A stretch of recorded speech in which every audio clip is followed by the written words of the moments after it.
Hi, dear fans, friends, and subscribers. Your host Ram with you once again on the Cricket Happening show. It's going to be the two IPL matches that happened where both the teams, one is the Royal Challengers Bangalore, had a sort of a one sided game against the Sunrisers Hyderabad where they crushed them by 67 runs in one match, and the other match between and what this did is RCB actually jumped up on the points with this crushing win over Sunrisers Hyderabad. Sunrisers Hyderabad probably getting their fourth or fifth consecutive loss. As far as Chennai Super Kings and Delhi Capitals are concerned, another one-sided game there with the Delhi Capitals crushed under the weight of a big score put up by the Chennai Super Kings of 208. What a partnership that was between Ruturaj Gaikwad and Devon Conway, setting up an absolute platform for them to get on to to a 200 run mark. Well, so I'll be talking about those two matches. So first we go on to the RCB v Sunrisers, and RCB had a sort of a really a horrid start, one could say. The very first ball was the left arm spinner of Jagdisha Suchit, and he struck gold absolutely in the first over. A golden duck for the Indian for the former captain of Royal Challengers Bangalore, Virat Kohli, as he was sucked in. I mean, it was such a casual start from Virat Kohli. The first ball, it was a delivery which was a very innocuous delivery on the pads. Kohli chipped it and chipped it straight into the hands of Williamson, and definitely that was the best start that the Sunrisers Hyderabad could get. Even though the toss was actually won by Royal Challengers Bangalore. They elected to bat first, and they negated it with Virat Kohli going for a first ball golden duck. So Virat Kohli, that was a big wicket. After that, what followed was something probably Sunrisers would have fancied, that after taking Virat Kohli, they might have had a spring in their step, and probably they would have thought that with their existing bowling, and today they decided to bring a new bowler into the mix. His name Fazali Farooqi, who has played a few T20s for Afghanistan, and he came into the side as well. And I have to say, Umran Malik. Before coming to Umran Malik, I can say that after Kohli's dismissal, it was really slam bang stuff, because Duplessis at one end, at the other end, Rajat Patidar, as and when he comes to the crease, he's a very attacking player. He hits 1-6. That was an absolutely a stupendous hit.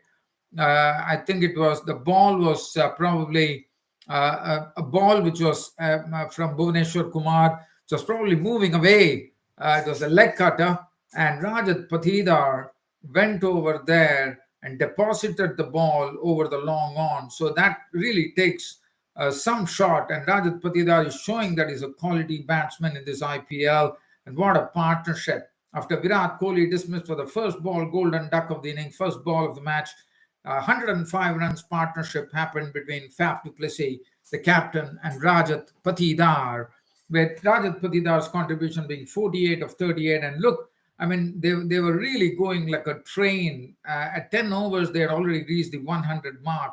So that really tells you how fast they were, as far as runs were concerned. Patidar making 48 of 38, 4 fours and 2 sixes. Duplessis was there till the end. He got support from Glenn Maxwell, who, as usual, came in and banged the ball with the bat to score 33 of 24, 3 fours and 2 sixes. And what a finish by Dinesh Karthik. Duplessis also played a wonderful hand at the end. He was not out on 73 of 50 deliveries, 8 fours and 2 sixes. But Dinesh Karthik was the man who really gave it the final thrust by hitting, I thought it was 3 sixes and a 4 in a single over of Fazali Farooqi, the left armer. And Dinesh Karthik, as I said, to me, looking one of the best finishers of the game. And I think it will be real injustice if Dinesh Karthik does not make it to the Indian T20 World Cup squad, which is going to Australia. So Dinesh Karthik, what an innings. In the last over, he absolutely belted Fazali Farooqi. Yes, he was a bit lucky that his catch was dropped, but other than that, he definitely did a good job. He was there only for a brief moment. 8 balls, blasted 30 unbeaten runs of 8 balls, 4 sixes and 1 4 in that, and the score for the Royal Challengers stood at 192 for 3 after 20 overs. Today, I have to say, Umran Malik, the first over that he bowled, he went for quite a few. He went for 20 runs of his first over. I was really looking out for a battle between Virat Kohli and Umran Malik, but that is not happening at all. One hopes that it happens. Unfortunately, Virat Kohli was out. I was really waiting for that battle to happen because I wanted to see how this speedster bowls to Virat Kohli. And but anyway, Umran Malik, unfortunately, I have to say, but one was wondering why he bowled the first over for 20 runs. The second over, he gave only 5 runs. So definitely, considering that, he definitely bowled the fastest delivery of the match as well. But one does not know why he didn't bowl the balance 2 overs. Probably Williamson thought that the other bowlers would not disappear. Probably that he thought that Umran Malik's pace might be used to play a few strokes. One does not know, but I definitely am looking at it. Unless he has been injured or something of that sort, if anyone can tell me whether he was injured or he had any issues, I wouldn't know. But that was something for a bit of a puzzle for me, because the first over he gave away 20 runs, which is accepted. I understand you're bowling the first over, he went all over the place. But in the second over, he gave only 5 runs, so that was a mighty improvement. So, but why Umran Malik did not bowl the balance 2 overs? To me, it is a question. If anyone can answer on this particular forum, I would really appreciate. Other than that, the bowling, Suchit at 2 for 30, who started off with a bang with the wicket of Virat Kohli. Bhuvaneshwar Kumar, 4 overs, none for 34. Farooqi looked good, but in the last over, where Dinesh Karthik manhandled him, 4 overs, none for 47. Karthik Tyagi showed a bit of pace, 4 overs, 142. Umran Malik, 2 overs for 25. And Abhishek Sharma, 2 overs, none for 13. Now, 193 was what Sunrisers Hyderabad had to get. And let's have a look at what happened. The Sunrisers Hyderabad innings, well, it was a very dreadful start for the Sunrisers Hyderabad, with both the openers back into the pavilion. In fact, Kane Williamson was gone off the very first ball, but this was not a wicket like Kohli, but this was something where he was a run out.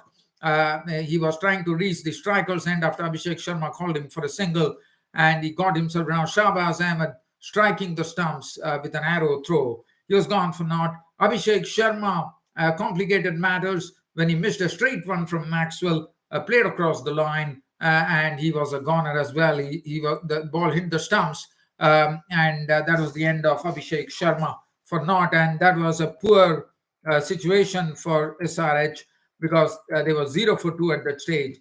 After that, Rahul Tripathi brought some real improvement to the proceedings, along in the company of Aidan Markram, with Aidan Markram's contribution being 21 of 27, 1 4, 1 6. But Rahul Tripathi, as you know, he's another player who likes to really go for the attack, and that's what he did. And he definitely did a good job. He was the highest scorer with 58 of 37 deliveries, 6 fours and 2 sixes, but Hazelwood snapped up his wicket. But then this was the time when Wanindu Hasranga, the leg spinner, started getting his tricks. He first picked up the wicket of Aidan Markram. Nicholas Pooran looked good on his 19 of 14, but he was also a goner. He was gone to the bowling of Wanindu Hasranga. Ball tossed up on the stumps. Pooran trying to slog it. It was the googly, and Shahbaz took a good catch by doing a bit of running. So Nicholas Pooran was gone, and then it was pretty easy stuff for Hasranga. He went on to pick up the wicket of Gandisha Suchit, who was stumped. Then Shashank Singh was caught in the deep for 8 of Hasranga de Silva. Umran Malik also fell to de Silva, and Hasranga had figures of 5 for 18, his best returns in IPL. 4 overs made, 5 for 18. A very good bowling spell from Wanindu Hasranga, which really turned the tables on Sunrisers Hyderabad. if at all they had any hopes. Uh, Umran Malik not out. Fazali Faruqi was not out on two. So as I said, he was the only one who was Tripathi was the highest scorer with 58. 125 bowled out the SRH, and that was all over. And looking at the bowling, as I said, Ranindra Sangha definitely took the cake. 4 overs, 105 for 18. Hazelwood was good. 4 overs, 2 for 17. 1 for 13, Maxwell. Shahbaz Ahmed bowled 2 overs for 20. Siraj, 3 overs, 27. Lomro, none for 7. Harshal Patel, 1 for 20 of 3.2. And the game was all done and dusted. But as I said, RCB improving their position in the point standing in the IPL with this particular victory that they got. Because if you look at the points table here, RCB are now level with Rajasthan Royals on 14 points. That makes it very interesting. So RCB definitely in the running now for the playoffs. So the competition is hotting up. LSG and GT at the top of the table with 16, RR and RCB with 14, and the other side, Delhi Capitals losing the match against Chennai Super Kings have put them in a sort of a tough situation as well. Yes, Bazinga, 10 years ago, do you think CSK can still qualify? Well, I won't hazard a guess, my friend, because as you know, it's hot competition out there. So I'm not going to hazard a guess. I had said at the beginning of this, after looking at things, that probably Gujarat Titans is the favorites, probably in my opinion, to go and lift the cup, even though they have lost 2 matches on the trot now. But I still feel GT can. GT, I have a lot of hopes on them. But CSK can still qualify. Well, they definitely now to qualify. I think it's going to be impossible, because if you look at the point standing, okay, I can answer your question here now, right now. But CSK probably. Let's have a look. So the LSG, GT. CSK has got 8 points. So I think it's going to be a steep climb for them. So I believe CSK probably don't have a chance, because it should be LSG, GT, RR, RCB. Even Delhi Capitals have lost it today. So I think the race is there. So I have a feeling that it's going to be impossible, or definitely going to be very difficult for Chennai Super Kings to qualify. Nevertheless, they still won the match. But let's have a look at the next match, the Chennai Super Kings game, which was happening against DC. And DC would have thought that, if they could get a win against this Chennai Super Kings, they could really. But this particular match was played at the D.Y. Patil Stadium, as you know, as the commentators very rightly said. It's only a 65-meter hit to the boundary, and CSK openers made very good use of it. Now look at the role. Chennai Super Kings definitely put 208 for 6. Let's have a look at it. What an opening start for the Chennai Super Kings. They were going at 10 runs, 11 runs per over. 110 runs were crashed in 11 overs. So that will really tell you at what breakneck at breakneck speed they were going. Ruturaj Gaikwad was good, but Devon Conway, my word, what a wonderful player to watch. Very easy on the eye, and the way he plays, it's not the normal unorthodox stuff. It's all conventional cricket strokes that he plays, and he dispatches them for boundaries. But today, Devon Conway, I know that he's such a player who plays the ball well along the carpet, and he's a really, as I said, a treat to watch. He's a very classical. He comes in the classical mold. But look at that 5 sixes that he hit today. Conventional cricket strokes. He showed everybody in T20 cricket, you don't need to get to the slam bang. You don't need to slog. But if you can play sensible cricket and play the conventional cricket strokes with a real sense of timing, you can still make it. What a knock from Devon Conway. He got the Man of the Match award, and what a partnership from this Chennai Super Kings blokes, Ruturaj Gaikwad and Devon Conway. Conway absolutely punished. They were all at sea. In fact, no bowler could get a handle, whether it was Shardul Thakur, Khalil Ahmed, Norgay, Akshar Patel. The spinners went for plenty. Kuldeep Yadav was absolutely smashed. and it was a really, really harrowing thing for the Delhi Capitals captain Rishabh Pant as to really know as to what should he do in these circumstances. But it was some splendid stuff, a splendid opening partnership, which really set the platform for the Chennai Super Kings to put up a high score on the board of 208 for 6 in the end. Ruturaj Gaikwad, 41 of 33, 4 fours, 1 6. Devon Conway, as I said, he was an absolute master at the crease today. 87 of 49 deliveries, which included 7 fours and 5 sixes. Shivam Dubey came and clattered 32 of 19, one big hit coming in that as well, which a very heavy strike rate of 168, 2 fours and 2 sixes included. Ambati Raidu was cheaply dismissed for 5. Dhoni had a bit of fireworks to do at the end. He clubbed on unbeaten 21 of 8, 1 4 and 2 sixes. And Moeen Ali was out for 9. Uthappa coming very low down the order. It was a bit of a surprise for me, but nevertheless, Mahendra Singh Dhoni is the one who calls the shots there. And when he calls the shots, he calls the shots absolutely right. Ravindra was out for a not. Wayne Bravo not out 1. 208 for 6 on the board. And if you look at the bowling figures of the Delhi Capitals, it did not make any interesting grading. Shardul Thakur, 3 overs, none for 38. Khalil Ahmed, 2 for 28. Henry Norgay, 3 for 42, would have been happy, bowled the fastest delivery of the match of 152 clicks, which was a bouncer to Ruturaj Gaikwad, who hooked it, and he was gone. Akshar Patel, 3 overs, none for 23. Kuldeep Yadav, as I said, could not find his bearings. 3 overs, went for 43, and Devon Conway simply pulverized him. Mitchell Marsh, 3 overs, none for 34. Now, Delhi Capitals were given a target of 209, but the problem for them was that they never had a good start. David Warner was LBW bowled Mahesh Theekshana right at the start of the game as he missed the reverse that he normally does, and he was a goner. LBW for 19 of 12, 1 4 and 2 sixes. Shrikar Bharat was a victim trying to hook a ball, a bouncer. I thought he tried to pull a delivery, and it was Simarjit Singh. As you know, he's a tall guy. He has a bit of pace in it as well. And he hits the deck basically, and in the pull shot, he ballooned it to the right of slip, but took it easily. Shrikar Bharat was gone for 8 of 5, 2 boundaries included. Mitchell Marsh and then Rishabh Pant were the crease at that time. Suddenly, after they were trying to keep up the tempo, and they were doing a good job. If you look at the run rate there, when Rishabh Pant and Mitchell Marsh joined hands, if you look at it, the required run rate was 10.40. But they were really going wonderfully well. They were, in fact, above the asking rate because it was the 7th over. They already reached 70 runs. With Mitchell Marsh's pinching 1-6, 3 boundaries in a knock of 25, but then getting out in the deep. Moeen Ali today was the best of the bowlers. He picked up some vital wickets there. He picked up Mitchell Marsh for 25.